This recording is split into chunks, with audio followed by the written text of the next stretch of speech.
en kahraman dövüş soğuklar deliler, görüşler olur, orası sağlar, orası sağlar, yani çok görüşler olur, bu da bizim tarafında bir tanımları var.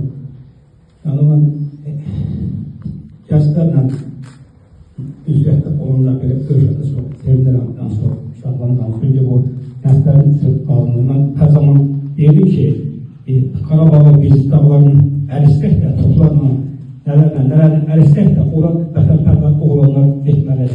Doğrudan da zaman geldi o vatanperver oğullar yetişti. Aksine ki biz iller yani İzmir'de 30 yıl ancak vatanperverlik hakkında çalışırdık.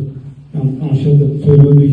Yani o dağları biz eristek de orası sizin gibi vatanperver gençler orada etmeyi ediyor. O dağları alsınlar. Yani oradan da biz bunun şahidi olmuştuk.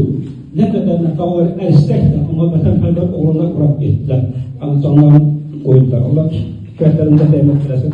Yani gözlerinin, şehitlerinin kanı canı doğasına.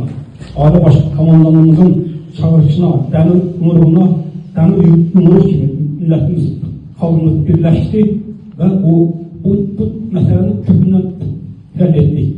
Bu mesele hal olmasaydı bizim dik durup, dik danışma hakkımız yok idi. Ama indi hakkımız var, ürəkdən danışırıq, düşmanın canını aldıq.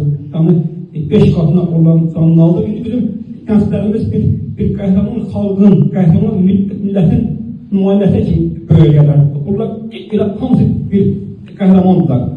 Kahraman, ben her zaman dedim, kahraman tek dövüşler diyor, geçenli silahlı dövüş kahraman olur. Bütün sahada kahramanlar var. Hani vatanı ile sen sevirsen de sen kahramansın. Eğer sen vatanı yürekten, kalpten, vatana bağlı, vatanı sevirsen de sen kahramansın. Böyle bir kısa bir anlat diyelim ben ona.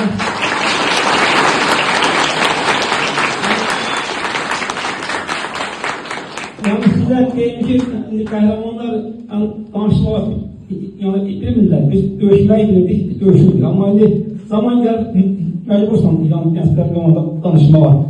Ben üçün şəxsən dövüşmək daha rahat edib, nəinki danışmaq. Belə. Sağ ol.